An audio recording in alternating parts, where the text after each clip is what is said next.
আব্বা যখন মারা গেছে তখন তো এরকম মানে স্মার্টফোন ছিল না। আপনারা শুধু সবাই মনে করেন যে আমাদের জীবনটা কত সুখের, কত শান্তির।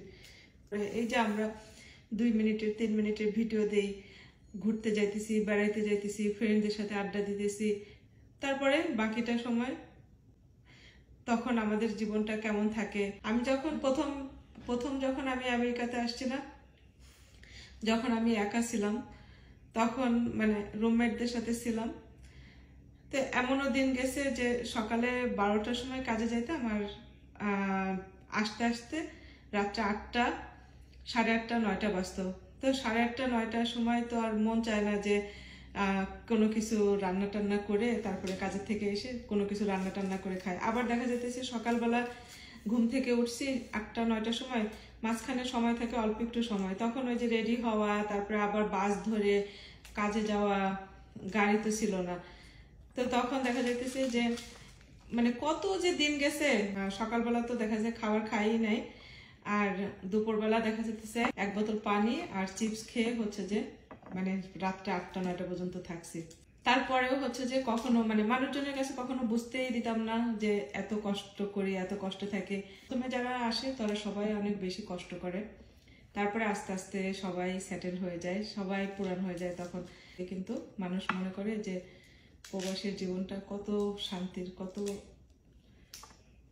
ভালোবাসার। 2জন মানুষ মরে গেল, আব্বা পৃথিবী ছেড়ে চলে গেল, দেখলাম না। বড় বোন চলে গেল, দেখলাম না। ফোনে শুধু তাদেরকে দেখলাম, তাদের মরা মুখটা। অ্যাটলিস্ট আব্বা যখন মারা গেছে তখন তো এরকম মানে স্মার্টফোন ছিল না, তখন তো আব্বাকে তো দেখতেই পারি নাই। বড় বোনকে দেখছি, দেখলে আরো কষ্ট। জানি না, যখনই অসুস্থ হই তখনই শুধু এইসব কথাগুলো মনে পড়ে।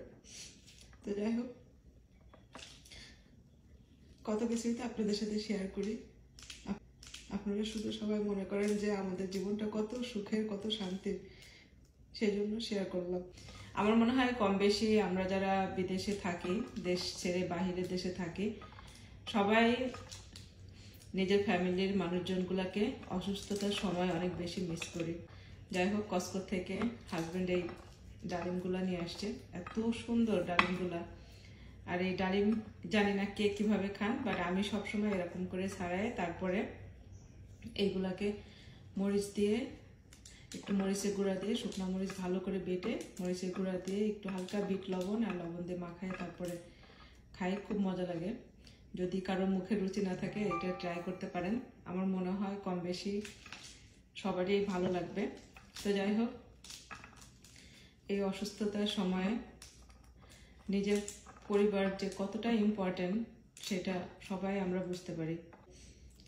সবাই ভালো থাকবেন, দোয়া করবেন আমরা যেন সবসময় ভালো থাকি, সুস্থ থাকি। দুঃখ কষ্ট তো সবারই থাকবে, সবারই আফসোস থাকবে, কারো জীবন পারফেক্ট হয় না। তো আল্লাহ হাফেজ, সবাই ভালো থাকবে।